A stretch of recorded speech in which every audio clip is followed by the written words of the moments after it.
Formula है क्या, Q बराबर N इंटू ई। तो आपको ये फॉर्मूला, देखो फॉर्मूला याद करने वाली चीज है, आपको याद करने पड़ेंगे, ठीक है। फॉर्मूला याद करने वाली चीज है बच्चों, जो समझाने वाली चीजें होती हैं वो हम आपको समझा देते हैं, और जो चीजें आपको रटने वाली हैं, अब भाई इसमें तो कोई नया चीज नहीं फॉलो होगा ना, इसमें तो आपको याद करना ही पड़ेगा, ठीक है। तो Q बराबर N इंटू ई। अब यहां पर जो Q है बच्चों, जहां Q आपका क्या है, वैद्युत आवेश, N आपको जो दिख रहा है, N क्या है, इलेक्ट्रॉनों की संख्या, E आपको जो दिख रहा है बच्चों, ये क्या है, इलेक्ट्रॉन पर आवेश। तो आपको ये इसी तरीके से तैयार करना है, और जब हम आपको न्यूमेरिकल कराएंगे तो ये सारी चीजें अगर आपको पता है तो आप आसानी से न्यूमेरिकल को बच्चों कर पाओगे। तो पहला फॉर्मूला क्या है, Q बराबर N इंटू ई। Q यहां पर वैद्युत आवेश है, N आपका इलेक्ट्रॉन्स की संख्या है, और E इलेक्ट्रॉन पर आवेश है। क्लियर सभी को। चलिए दूसरा फॉर्मूला है बच्चा चैप्टर 1 का, Q बराबर I इंटू टी। क्या है, Q बराबर I इंटू टी। तो Q आप सभी जान चुके हो कि क्या है, वैद्युत आवेश है, सभी को पता चल चुका है। I आपको जो दिख रहा है बच्चों, ये जो I है ये क्या है, वैद्युत धारा, ठीक है। T आपको जो दिख रहा है बच्चों, T क्या है आपका यहां पर, समय, ठीक है ना। चलिए आगे बात करते हैं। तीसरा फॉर्मूला देखो, कूलाम का नियम सभी ने पढ़ा हुआ है।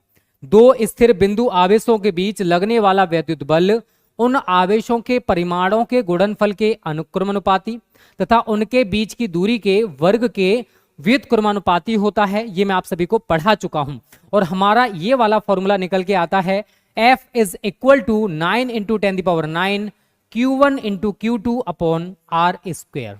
तो जहां F क्या है आपका, F है बच्चों आपका वैद्युत बल, R क्या है, आवेशों के बीच की दूरी। हम कूलाम के नियम में दो बिंदु आवेश लेते हैं, ये Q1 है, ये Q2 है, और इनके बीच का जो डिस्टेंस होता है वो क्या होता है बच्चों, R होता है, सभी को पता है। तो इन दोनों आवेशों के बीच की जो दूरी है वो होती है बच्चों R, ठीक है। तो ये फॉर्मूला हमारा कूलाम का नियम है। आई थिंक आप सभी ने गलती से इसको जरूर पढ़ा होगा, अगर नहीं पढ़ा है तो पढ़ लिया करो भाई, पढ़ना जरूरी है, ठीक है ना। चलिए ये फॉर्मूला भाई मैंने आपको टाइमिंग दे दिया है, आपको तैयार करना है। चलो यस सर याद है, चलो जिन बच्चों को याद है बहुत अच्छी बात है, ठीक है बच्चा। चलिए आगे बढ़ते हैं ने, और शाम को भी आपकी फिजिक्स एंड केमिस्ट्री क्लास रहेगी आज, ठीक है। तो शाम 7:15 आपको फिजिक्स के लिए और 8:15 केमिस्ट्री के लिए जुड़ जाना है, ठीक है ना, बता दिया है, अब जरूर जुड़ना। चलिए नेक्स्ट है बच्चों चौथा, epsilon is equal to epsilon not K, जहां के आपका क्या है, परावैद्युतांक। अगर मैं एप्सिलॉन की बात करूं तो ये है परावैद्युत माध्यम की वैद्युतशीलता, परावैद्युत माध्यम की वैद्युतशीलता है, ठीक है, परावैद्युत माध्यम की वैद्युतशीलता। और एप्सिलॉन नॉट आपका क्या है बच्चों, वायु अथवा निर्वात की वैद्युतशीलता है, वायु अथवा निर्वात की वैद्युतशीलता है, ठीक है ना। इस चीज को आप सभी याद रखना, और इसकी वैल्यू अगर आपसे पूछे तो ये भी आप लोग याद रखना, 8.85 इंटू 10⁻12 कूलाम स्क्वायर प्रति न्यूटन मीटर स्क्वायर, ठीक है बच्चों। तो ये फॉर्मूला आपको याद करने पड़ेंगे, बिना इनके काम नहीं चलने वाला है। चलिए भाई, नहीं स्टार स्टडी नॉलेज बच्चा इस टाइम में आप थोड़ा सा फ्री हुआ। वैद्युत द्विध्रुव के कारण वैद्युत क्षेत्र की तीव्रता, इसकी दो स्थितियां बच्चों। अक्षीय स्थिति का फॉर्मूला होता है E बराबर 9 इंटू 10⁹ 2p/r³, और निरक्षीय स्थिति का फॉर्मूला होता है E बराबर 9 इंटू 10⁹, यहाँ पर p/r³ आता है, बस थोड़ा सा दोनों में अंतर है, यहाँ पर 2p हो जाता है, यहाँ पर p/r³ रहता है। तो p हमारे यहाँ पर क्या है, वैद्युत द्विध्रुव आघूर्ण है। अगर मैं r की बात करूंगा तो भाई वैद्युत द्विध्रुव के मध्य बिंदु से उस बिंदु तक की दूरी जहां आपको वैद्युत क्षेत्र की तीव्रता ज्ञात करनी है। जैसे आपने भाई ये इलेक्ट्रिक डायपोल बना लिया है, ठीक है, ये हमारा इलेक्ट्रिक डायपोल है जिसका नाम है AB। अब इसका जो मध्य बिंदु है, इससे स्मॉल r दूरी पर यहां पर कोई बिंदु P है, तो ये दूरी जो है ना वो मध्य बिंदु से उस बिंदु तक की दूरी है जहां आप वैद्युत क्षेत्र ज्ञात करना चाहते हो, ठीक है ना। चलिए भाई न्यूरो साइंस देखो क्या कहते हैं, जो ग्रामर वाला पोर्शन रहता है ना वो सभी हिंदी बोर्ड के लिए सेम रहता है, ठीक है। प्लेलिस्ट बनी हुई है ज्योति, वहां पर आप देख सकते हो, वहां पर जाकर आपको मिल जाएगा, ठीक है। चलिए नेक्स्ट आगे बढ़ते हैं। आपने गलती से वाला फॉर्मूला पढ़ा होगा, P बराबर Q इंटू 12।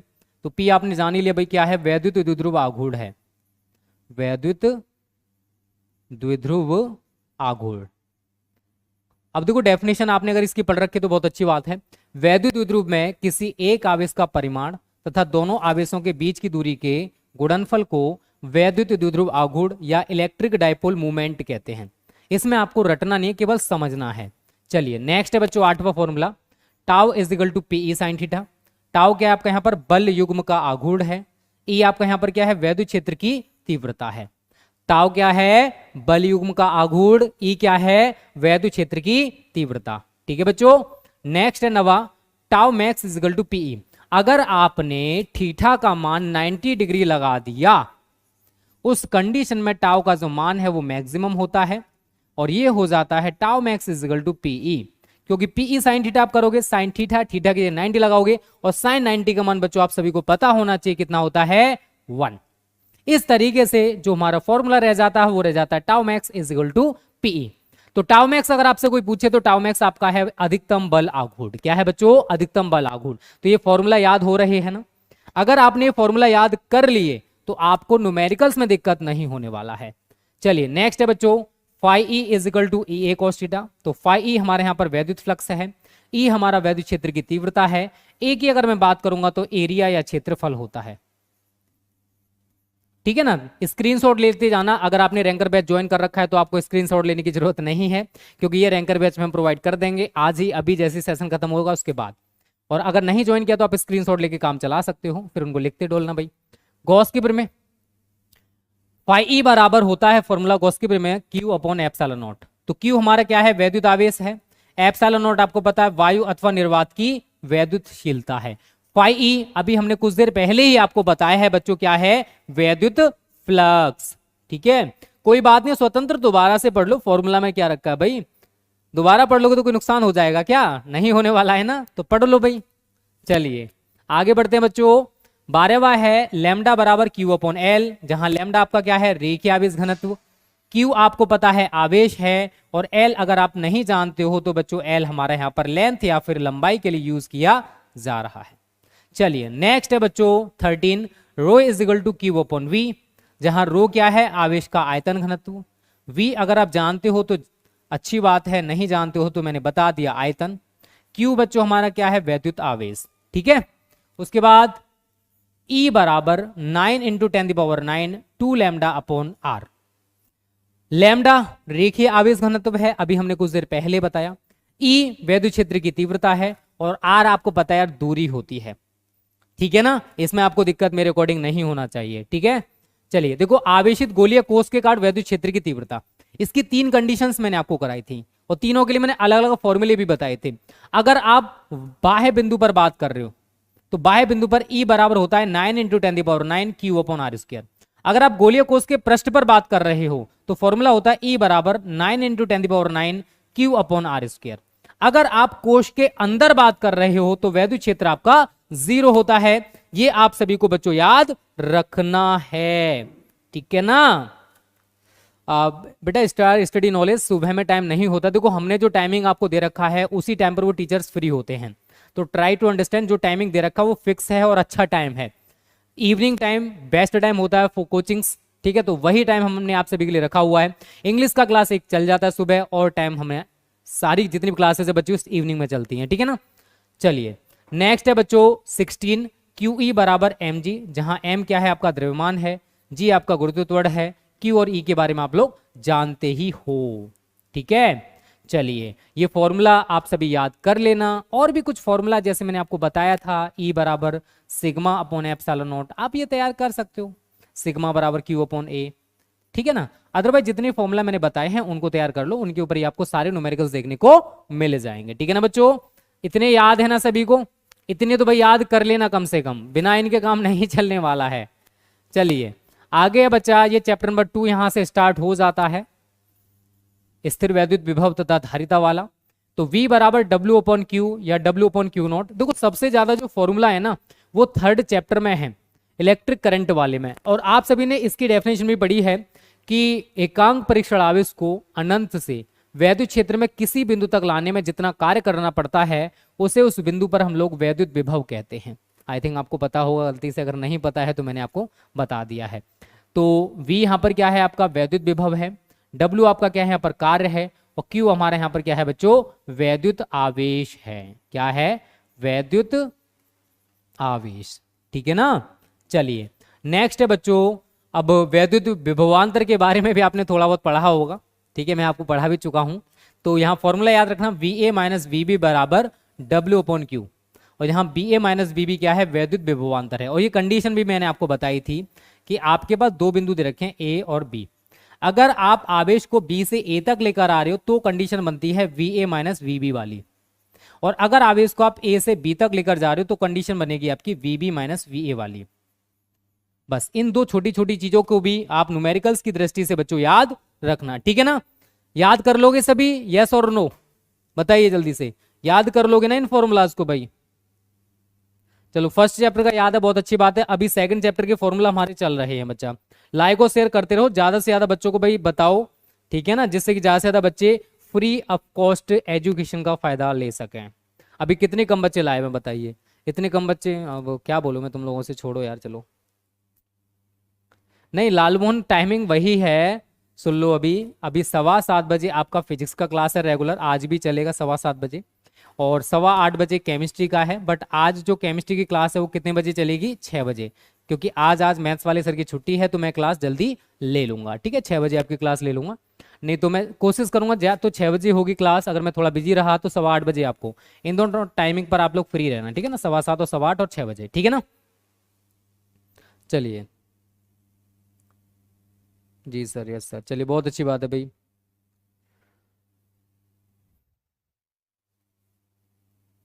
चलो आगे बढ़ते हैं अब। ठीक है, 18 के बाद 19 पर आ जाओ। बिंदु आवेश के कारण किसी बिंदु पर वैद्युत विभव वाला फॉर्मूला V बराबर 9 × 10⁹ Q/R। बिंदु आवेश के कारण किसी बिंदु पर वैद्युत विभव, और जितनी भी चीजें यहाँ पर, अगर V है वैद्युत विभव होता है, Q वैद्युत आवेश है, R दूरी है, सब कुछ आप लोग जानते हो। ठीक है, तो इसमें मैं ज्यादा दिमाग आपका नहीं लगवाऊंगा। वैद्युत द्विध्रुव के कारण वैद्युत विभव, इसकी भी मैंने आपको दो कंडीशंस बताई थी, एक अक्षीय स्थिति और दूसरी मैंने आपको बताई थी निरक्षीय स्थिति। अक्षीय स्थिति में फॉर्मूला जो डेरिवेशन मैंने किया था बच्चा वो निकल गया था V बराबर 9 × 10⁹ P/R²। P हमारा क्या है, आपका वैद्युत द्विध्रुव आघूर्ण है। और निरक्षीय स्थिति में आपका V का मान 0 निकल के आया था, जो कि मैं आपको पहले ही बता चुका हूं। और सारी चीजें आप लोग जानते हो। P आपका इलेक्ट्रिक डायपोल मूवमेंट, वैद्युत द्विध्रुव आघूर्ण है। R क्या है, वैद्युत द्विध्रुव जो हमारा बना हुआ है उसके मध्य बिंदु से उस बिंदु तक की दूरी जहां आपको वैद्युत क्षेत्र ज्ञात करना है। ठीक है ना। चलिए नेक्स्ट है बच्चों वैद्युत स्थितिज ऊर्जा वाला फॉर्मूला। तो U बराबर 9 × 10⁹ Q1 × Q2/R है। U आपका वैद्युत स्थितिज ऊर्जा है और Q1 और Q2 दो बिंदु आवेश हैं। R उन बिंदु आवेशों के बीच की दूरी है, ये भी मैं आप सभी को पढ़ा चुका हूं। चलिए नेक्स्ट है बच्चों E बराबर -ΔV/ΔX। और डेल्टा V क्या है, विभव में परिवर्तन, डेल्टा x क्या है, दूरी में परिवर्तन। इसके ऊपर भी कभी कभी न्यूमेरिकल्स आ जाते हैं तो आपको ये फॉर्मूला याद कर लेना है। W बराबर PE 1 - cos थीटा। इसकी भी मैंने कुछ कंडीशंस बताई थे आप सभी को कि हमारे पास कोई इलेक्ट्रिक डायपोल है, अगर हम उसको वैद्युत क्षेत्र में घुमाना चाहते हैं तो हमें कितना कार्य करना पड़ेगा, वो ये है बच्चा, इतना कार्य हमें करना पड़ेगा अगर हम उस इलेक्ट्रिक डायपोल को वैद्युत क्षेत्र में थीटा कोण पर घुमाना चाहते हैं तो। उसके बाद वैद्युत स्थितिज ऊर्जा के लिए भी फॉर्मूला आपको याद रखना है, U theta is equal to -PE cos theta. Okay, याद कर लेना, बिना इनके काम नहीं चलने वाला है। चलिए नेक्स्ट है बच्चों, ये भी सेकंड चैप्टर ही चल रहा है। C बराबर Q/V, जहां C ये जो आपको दिख रहा है ये क्या है बच्चों, वैद्युत धारिता। देखो न्यूमेरिकल्स में अगर आप परफेक्ट होना चाहते हो, जीरो से हीरो बनना चाहते हो, तो उसके लिए आपको फॉर्मूला याद करने पड़ेंगे। Q आपका क्या है, वैद्युत आवेश, और V के बारे में आप लोग जानते हो, विभव में वृद्धि। अगर आप किसी चालक को आवेश दे रहे हो तो चालक को आवेश देने पर उसके विभव में वृद्धि भी होती है। तो चालक को जो आवेश दिया जा रहा है वो उसके विभव में वृद्धि करेगा। चलिए नेक्स्ट है बच्चों, C is equal to 4πε0A। इसको मैं एक और फॉर्मेट में लिखता हूं, अगर 4πε0 को मैं चेंज करूं तो 1/9 × 10⁹ × A। आप ये वाला फॉर्मूला भी याद रखना, न्यूमेरिकल्स डायरेक्ट जब करोगे ना, जब आपको A दे रखा होगा और C पूछा होगा गोलीय चालक की, तो आप ये वाला फॉर्मूला लगाकर आसानी से उस न्यूमेरिकल को कर सकते हो और आपका आंसर निकल के आ जाएगा। ठीक है ना बच्चों, समझ में आ रहा है ना सारी चीजें, क्लियर है ना यहां तक सभी को। हाँ, C वैद्युत धारिता है। हाँ, Q प्रोपोर्शनल V होता है, दिया गया जो आवेश है उसके विभव में वृद्धि करता है। चैप्टर 3 होने वाला है मुकुल पाल स्टार्ट। ठीक है, अभी हम लोगों ने इसलिए करा दिया है कि फॉर्मूला जब तक हमारा चैप्टर 3 चलेगा तब तक आप याद कर लेना, ठीक है। और टेंशन मतलब सिलेबस की, सिलेबस हमने बोला है अक्टूबर से नवंबर, तो आपका सिलेबस कराया जाएगा, उसकी टेंशन आप लोग बिल्कुल भी मत लो, ठीक है। अब यहां पर ए बच्चों क्या है, आपकी विलगित गोली चालक की त्रिज्या है, रेडियस है। चलो नेक्स्ट है 27, C upon C not is equal to K. सी आप लोग जानते हो उस माध्यम से युक्त चालक की धारिता है। अब चालक है भाई वो परावैद्युत माध्यम में रखा हुआ है, तो भाई परावैद्युत माध्यम से युक्त जो चालक है उसकी धारिता, और सी नोट क्या है, वायु। अगर हमने उसी चालक को वायु में रख दिया तो उसकी धारिता जो है वो क्या होगी, सी नोट होगी। इस चीज को आप लोग याद रखना। तो सी अपॉन सी नोट बराबर के आपका यहां पर क्या है, परावैद्युतांक है। चलिए नेक्स्ट है बच्चों, ये वाला फॉर्मूला भी आप सभी को याद रखना है, आवेशी चालक की स्थितिज ऊर्जा। इसके ऊपर भी न्यूमेरिकल्स बनते हैं, आते हैं, तो आप लोग इनको भी तैयार कर लेना। पहला है U बराबर 1/2 Q इंटू वी, ठीक है ना, कोई दिक्कत नहीं यहां तक। अब यहां पर हमने ये जो बनाए ना फॉर्मूले, ये इसी से बनाए। एक बार आप Q को चेंज कर दो, Q बराबर आपने क्या पढ़ रखा, CV। यहां पर इस Q को हटा दो, CV लगा दो, 1/2 Q की जगह क्या लगाओगे, CV। पहले से V है तो क्या हो जाएगा, CV स्क्वायर। अब V को चेंज कर दो, तो V बराबर क्या फॉर्मूला बनेगा बच्चों, Q अपॉन C। तो यहां इस V को हटा दो, Q स्क्वायर अपॉन C। तो ऐसे करके हम ये फॉर्मूलाज इन्वेंट कर रहे हैं। कोई नया फॉर्मूला मैं आप सभी को नहीं बता रहा हूं, जो चीज आप पढ़ चुके हो वही आप सभी के साथ शेयर कर रहा हूं। यहां तक समझ में आ रहा है। U आपका क्या है, वैद्युत स्थितिज ऊर्जा है बच्चा, ठीक है। चलिए अब ये है समांतर प्लेट संधारित्र की धारिता का व्यंजक। C इज इक्वल टू, मैं आपको इससे मतलब जो सेशन मैंने अभी कुछ दिन पहले मतलब शायद कल या परसों लिया था, उसमें मैंने आपको यही कराया था। आज मैं आपको कराऊंगा, शाम का सेशन बहुत इंपॉर्टेंट रहेगा। समांतर प्लेट संधारित्र की धारिता जबकि प्लेटों के बीच आंशिक रूप से परावैद्युत माध्यम की पट्टी रखी हुई है। बहुत इंपॉर्टेंट डेरिवेशन है, आपको उस डेरिवेशन को बच्चा जरूर देखना है, ठीक है। तो समांतर प्लेट संधारित्र की धारिता का जो व्यंजक है वो क्या है, C is equal to epsilon not KA upon D है। एप्सिलॉन नॉट के बारे में आप लोग जानते हो, वायु अथवा निर्वात की वैद्युशीलता है। के अभी मैंने कुछ देर पहले बताया परावैद्युतांक, जो परावैद्युत माध्यम आपने ले रखा है उस परावैद्युत माध्यम का परावैद्युतांक है कैपिटल के। ए क्या है, जो हमने कैपेसिटर बनाने को प्लेटें यूज की हैं भाई, इन प्लेटों का जो क्षेत्रफल होगा वो है ए, और इन प्लेटों के बीच की जो दूरी है बच्चों ये है आपकी डी। तो ए क्या है, प्लेटों का क्षेत्रफल है, और डी क्या है, प्लेटों के बीच की दूरी है, ठीक है ना बच्चा। यहां तक सभी को समझ में आ रहे होंगे, ठीक है ना। रटना नहीं, इनको समझना है, याद तो करने पड़ेंगे, बिना याद किए काम नहीं चलेगा इनको, ठीक है। और ये वाला वो डेरिवेशन है जो आज मैं आपको पढ़ाने वाला हूँ। समांतर प्लेट संधारित्र की धारिता जबकि प्लेटों के बीच आंशिक रूप से परावैद्युत माध्यम की पट्टी रखी हुई है, तो ये डेरिवेशन वहां पर हमारा निकल के आता है 30। तो C is equal to epsilon not A bracket में D minus T plus T upon K। T क्या है, पट्टी की मोटाई है, D क्या है, प्लेटों के बीच की दूरी है। एप्सिलॉन नॉट और A के बारे में आप लोग जानते हो। एप्सिलॉन नॉट क्या है बच्चों, वायु अथवा निर्वात की वैद्युशीलता है, और A जो मैं यहां पर यूज कर रहा हूं A है हमारे यहां पर प्लेटों का क्षेत्रफल, ठीक है ना। चलिए लालमोहन फिजिक्स की क्लास सुबह 7 बजे रहती है। देखो संधारित्रों का संयोजन, इससे रिलेटेड ये भी चीज आपको याद रखनी है, ठीक है। श्रेणी क्रम संयोजन और समांतर क्रम संयोजन। श्रेणी क्रम संयोजन का ये वाला फॉर्मूला आपको याद रखना है, 1/c is equal to 1/c1 plus 1/c2 plus 1/c3। और समांतर क्रम संयोजन का ये वाला फॉर्मूला याद रखना है। ये कैपेसिटर्स की बात आती है। अगर आप इसी तरीके से प्रतिरोधों को जोड़ोगे ना, अगर आप प्रतिरोधों के संयोजन की बात करोगे, किसकी बात करोगे, प्रतिरोधों के संयोजन की, ठीक है। रटना नहीं है, केवल समझना है। सारी चीजें बहुत आसान है बच्चों, बस समझने की कोशिश करो, ठीक है। चलिए अब मैं किसकी बात करूंगा, प्रतिरोधों के संयोजन की, ठीक है। चलिए 1 मिनट रुक जाइए। प्रतिरोधों के संयोजन, तो यहां पर थोड़ा सा चेंज हो जाता है बच्चा। यहां पर अगर आप श्रेणी क्रम की बात करोगे ना, इन सीरीज की बात करते हो, तो यहां पर उसका एकदम रिवर्स मार देते हैं। मतलब उसका जो श्रेणी क्रम है वो इसका समांतर क्रम होता है, जो उसका समांतर क्रम है वो इसका श्रेणी क्रम होता है। तो श्रेणी क्रम में सूत्र बनता है प्रतिरोधों में R is equal to R1 plus R2 plus R3। और अगर हम समांतर क्रम में बात करेंगे ना प्रतिरोधों की, ये आपने 10th में पढ़ा होगा भाई। कितने बच्चों ने 10th में पढ़ रखा है, जरा कमेंट करोगे। 1/R is equal to 1/R1 plus 1/R2 plus 1/R3। ये श्रेणी क्रम और समांतर क्रम वाला हमारा फॉर्मूला है बच्चों, इनको याद रखना। ये प्रतिरोधों के लिए है, और इधर आप लोग जो देख रहे हो भाई ये संधारित्रों के लिए है, ठीक है ना बच्चों। ये छोटी छोटी चीजें आपको अपने दिमाग में फीड कर लेनी है, ठीक है ना। ये श्रेणी क्रम वाला और ये समांतर क्रम वाला ये संधारित्रों में है, और ये हमारा क्या है, ये प्रतिरोधों में है। इसी तरीके से आगे आएगा प्रेरकत्वों के लिए, तो प्रेरकत्वों में भी इसी की तरह रहता है, L बराबर L1 plus L2 plus L3 and 1/L is equal to 1/L1 plus 1/L2 plus 1/L3। ठीक है, ये किसी वायर्स के लिए होते हैं, ये कुंडली के लिए होते हैं, और ये हमारे कैपेसिटर्स के लिए बात की जा रही है। ठीक है, नहीं फॉर्मूलाज को याद कर लेना, फॉर न्यूमेरिकल्स आपको आगे काम देने वाले हैं। चलिए नेक्स्ट बच्चों, यहाँ पर हम कहते हैं ऊर्जा घनत्व वाला फॉर्मूला, संधारित्रों के प्लेटों के बीच कितना ऊर्जा घनत्व है, तो वो ये फॉर्मूला होता है, U is equal to 1/2 epsilon not E square. सारी चीजें आप लग जानते हो यार, एप्सिलॉन नॉट के बारे में भाई 4 घंटे से मैं चीख चीख के बोल रहा हूँ। वायु अथवा निर्वात की वैद्युशीलता, वायु अथवा निर्वात की वैद्युशीलता। ई के बारे में आप लोग जानते हो, ई क्या है यहाँ पर, इंटेंसिटी ऑफ इलेक्ट्रिक फील्ड या वैद्युत क्षेत्र की तीव्रता है। रटना है या फिर समझना है, दोनों काम यहाँ पर करने पड़ेंगे, बिकॉज बिना रटे ये काम नहीं चलने वाला है भाई। ठीक है, आप सोचो सर ऐसा कोई ट्रिक बता दो सर हमें याद करना ना पड़े, भाई ये फॉर्मूला है मेरे दोस्त, इनको याद करना पड़ेगा।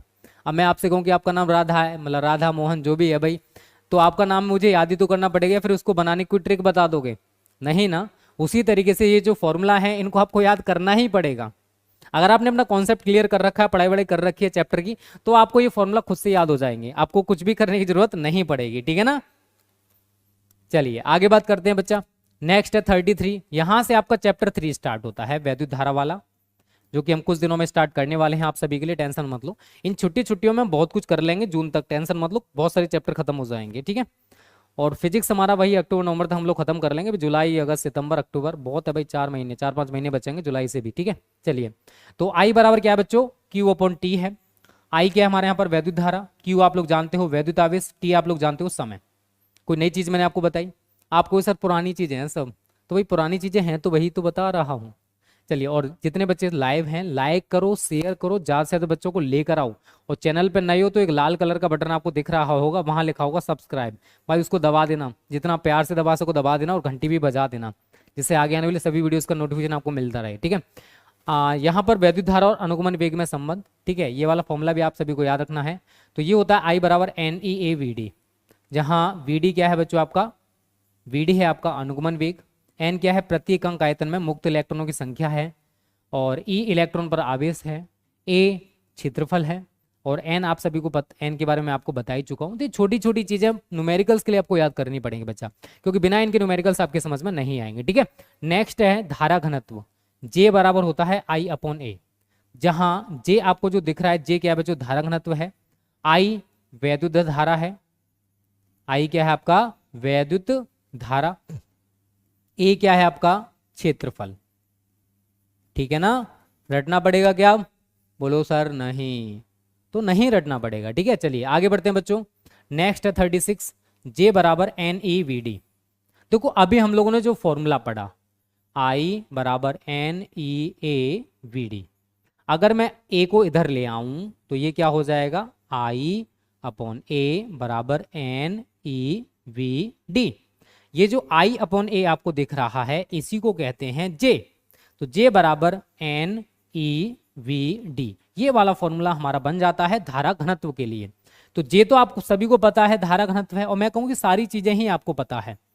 J हमारा क्या है, धारा घनत्व, VD क्या है अनुगमन वेग, या फिर एक और नाम है इसका अपवाह वेग, तो अनुगमन या अपवाह वेग। और इंग्लिश में अगर मैं बात करूंगा बच्चों तो ये होता है आपका ड्रिफ्ट वेलोसिटी, इंग्लिश में क्या होता है ये, ड्रिफ्ट वेलोसिटी। ठीक है ना, तो रटना नहीं है, केवल समझना है। समझ में आ रही है सारी चीजें? ठीक है, चलिए भाई, धारा घनत्व तो देखो कोई भी चालक तार है, जैसे मैं हमने ये चालक तार ले रखा है, इसके किसी बिंदु पर प्रति इकांक इसका कोई ना कोई भाई आपने तार ले रखा है, इसका कोई ना कोई आयतन होगा, मतलब क्षेत्रफल होगा।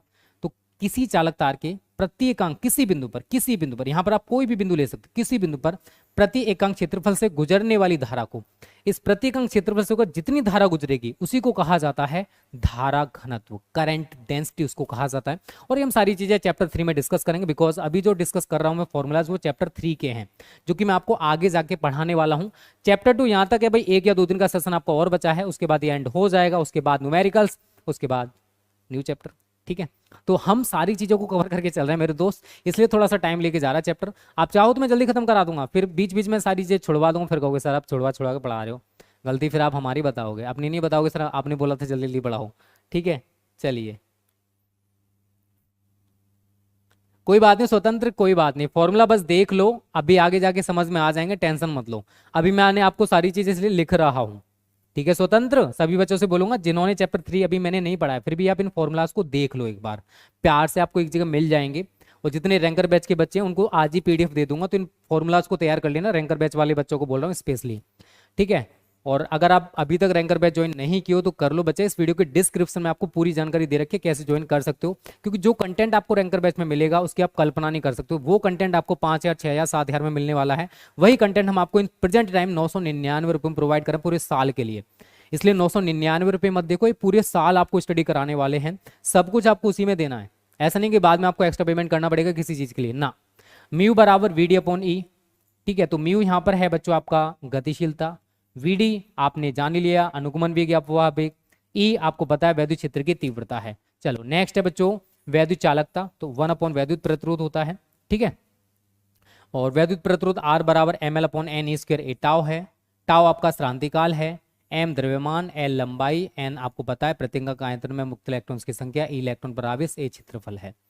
टाउ नई चीज थी तो वो मैंने आपको बता दी, श्रांतिकाल, ठीक है। एक फॉर्मूला आपने ये पढ़ा होगा 10th में, रो बराबर R into A upon L, अगर नहीं पढ़ा है चलो तो कोई बात नहीं है, ठीक है। Rho is equal to R into A upon L होता है। रो पदार्थ का विशिष्ट प्रतिरोध है, आर आपको जो दिख रहा है भाई ये है वैद्युत प्रतिरोध, ये क्या है आपका वैद्युत प्रतिरोध है। आपने ये फॉर्मूला पढ़ा होगा ना, V upon I is equal to R, Ohm's law में। चालक से रोग लगाए गए विभवांतर उसमें प्रवाहित धारा का जो अनुपात है वो नियत रहता है, इस नियतांक को चालक का वैद्युत प्रतिरोध कहा जाता है।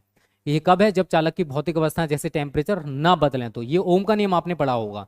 अगर नहीं पढ़ा है तो कोई बात नहीं भाई, मैंने आपको थोड़ा सा आपको डिस्क्राइब कर दिया है।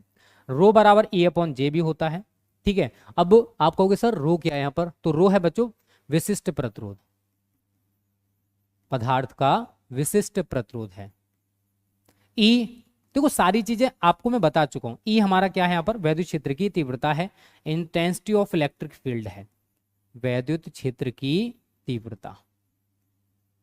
जे आप सभी को पता है बच्चों धारा घनत्व है, जे क्या है आपका यहाँ पर धारा घनत्व है। कोई चीज रटनी पड़ेगी क्या आपको, बोलो सर नहीं, ठीक है। चलिए नेक्स्ट 42, आर डी बराबर आर जीरो ब्रैकेट के अंदर 1 प्लस एल्फा टी। अब आर जीरो क्या है, तो 0 डिग्री सेल्सियस पर प्रतिरोध, एल्फा क्या है प्रतिरोध तापपूर्णांक। अगर मैं आर टी की बात करूं भाई, जो टी डिग्री सेल्सियस पर प्रतिरोध होगा, कोई भी टेम्परेचर 10 20 50 60 100 जितना भी होगा वो प्रतिरोध होगा, तो टी डिग्री सेल्सियस पर प्रतिरोध, ठीक है ना। तो इन फॉर्मूलाज को एक बार दो बार खुद से नोटबुक आपने जो बना रखे है ना उसमें आप इनको लिखने का प्रयास करना, ठीक है ना। और जितने बच्चे नए हैं लाइक करो शेयर करो, इसमें कंजूसी नहीं। कितने कम बच्चे लाइव हैं, बेइज्जती करा तो तुम लोग मेरी, और कुछ नहीं है।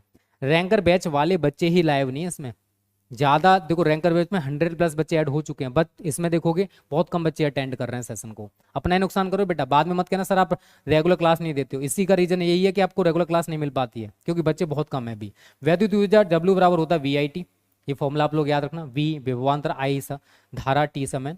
अब यहाँ पर हम जो है ना, जैसे v बराबर अगर आपने पढ़ रखा है तो v बराबर होता है i इंटू आर, उस वाले फॉर्मूला में मैं एक बार v को चेंज करूंगा एक बार i को चेंज करूंगा।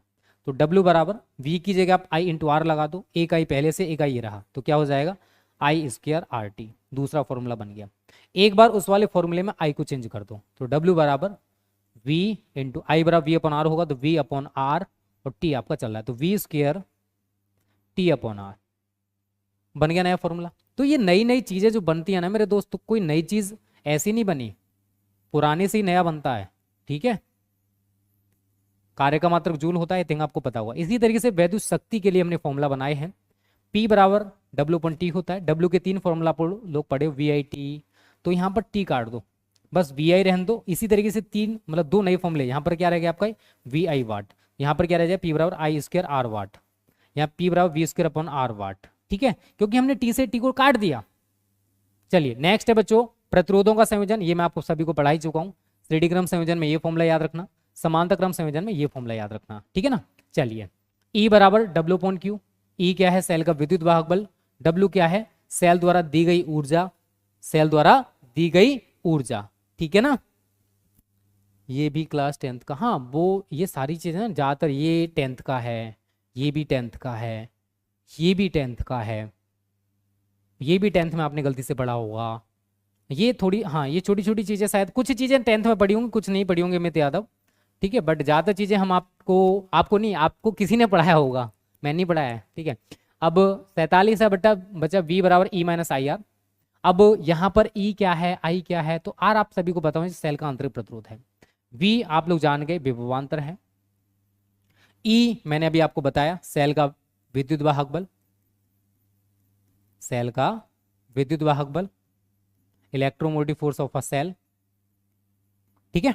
चलिए नेक्स्ट है बच्चों, ये फॉर्मूला और याद कर लेना, स्मॉल r बराबर capital R e upon V minus one, ये सारी चीजें मैं आपको पढ़ाऊंगा, टेंशन मत लो। I बराबर e upon R plus R, ये वाला फॉर्मूला आपको याद करना है, ठीक है। ये हमारा है व्हीटस्टोन सेतु का सिद्धांत, व्हीटस्टोन ब्रिज, बहुत इंपॉर्टेंट चैप्टर है तीसरा वाला भाई, बहुत ज्यादा इंपॉर्टेंट, व्हीटस्टोन सेतु का सिद्धांत।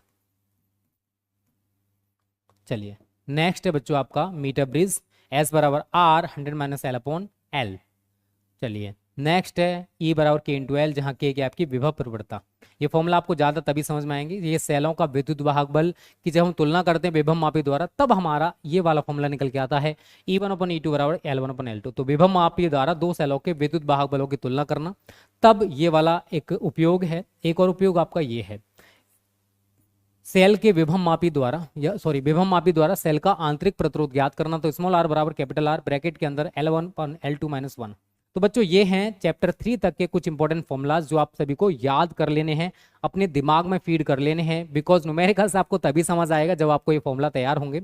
और कुछ ही दिनों में हो सकता है भाई आपको, ठीक है, कि कुछ दिन बाद आपको कुछ सीरीज नई नई देखने को मिला, बिकॉज अभी हमारा जो टारगेट रहेगा वो रहेगा आप सभी को जो हमारा सिलेबस है वो खत्म कराना, ठीक है। आप सभी को पता है ऑर्गेनिक केमिस्ट्री में चल रही है, ऑर्गेनिक केमिस्ट्री में चैप्टर 10 चल रहा है, और उसके साथ साथ मैं चैप्टर 1 को भी कंटिन्यू करूंगा, अभी थोड़ा सा बिजी चल रहा हूँ लाइफ में, ठीक है। बट आप सभी के लिए रेगुलर बेसिस में टाइम निकालूंगा, बट उसके लिए शर्त मैंने आपको बता दी है, ज़्यादा से ज़्यादा बच्चों को स्मार्ट स्टडी क्लासेस के बारे में बताना है। जिस दिन 100+ बच्चे आप ले आओगे, हर एक सेशन में जितनी क्लासेस हमारे चैनल पर चलती हैं, आप सभी को रेगुलर क्लास मिलेंगी। मुझे लाइव क्लास देने में क्या जा रहा है, आपको देखो बाद में क्लास देखनी है, उससे बढ़िया कि लाइव क्लास देखो, दैट्स बेटर फॉर यू। आपका कोई भी क्वेरी हम लोग क्लियर कर पाएंगे फेस टू फेस, ठीक है बच्चों। चैप्टर ये तो फॉर्मूला है अंशु कलानिया, चलो कोई बात नहीं भाई, ठीक है। चलिए बच्चों ये फॉर्मूला आप सभी को याद कर लेने हैं। जितने बच्चे लाइव हैं लाइक कर देना, शेयर कर देना। लाइक और शेयर में आप लोग कंजूसी बिल्कुल भी मत किया करो, ठीक है बच्चों। तो ये क्लास आपको कैसी लगी कमेंट करके बताना, अच्छी लगी तो वीडियो को लाइक करो, शेयर करो, चैनल पे नए हो तो भाई चैनल को सब्सक्राइब करो। और अगर ये पीडीएफ आपको चाहिए तो भाई उसके लिए आप हमारा रैंकर बैच ज्वाइन कर लो। जिनको रैंकर बैच ज्वाइन करना है इन नंबर पर कॉन्टैक्ट कर लो, अभी फी भाई उतनी ही है 999। अधिक जानकारी के लिए इस वीडियो के डिस्क्रिप्शन में जाओ, कैसे ज्वाइन कर सकते हो। क्लास अच्छी लगा करें, लाइक करो, कमेंट करो, क्योंकि वीकली आपको जीतना है ना। संडे में अनाउंस करेंगे कौन विन करेगा भाई 101 रुपये, ठीक है। और जो भाई हमने क्विज आपसे पूछे थे उनके विनर्स जो हैं, राजपाल ने अभी अपना शायद पेटीएम फोन पे गूगल पे QR कोड सेंड किया, उनको ट्रांसफर करेंगे, और शायद वाल्मीकि को हमने ट्रांसफर कर दिए हैं, ठीक है। और इस संडे जो भी बच्चा एक्टिव है हमारे चैनल पर, कुछ 10-15 बच्चे हैं एक्टिव जो हर वीडियो पर लाइक कर रहे हैं, शेयर कर रहे हैं, चैनल को सब्सक्राइब किया हुआ है और हर वीडियो पर कमेंट करते हैं, उनमें से एक को हम 101 रुपये का इनाम देने वाले हैं। और इसी तरीके से इस महीने के लास्ट 31 जितने का महीना हो उस दिन हम फिर अनाउंस करेंगे किस बच्चे ने पूरे महीने हमारे साथ तैयारी की है, लाइक किया है, शेयर किया, कमेंट किया है, उस एक बच्चे को 501 रुपये का इनाम मिलेगा, ठीक है बच्चों। तो इसलिए हर वीडियो पर कमेंट किया करो, हर वीडियो को लाइक और शेयर किया करो। Okay students, thanks for watching this video.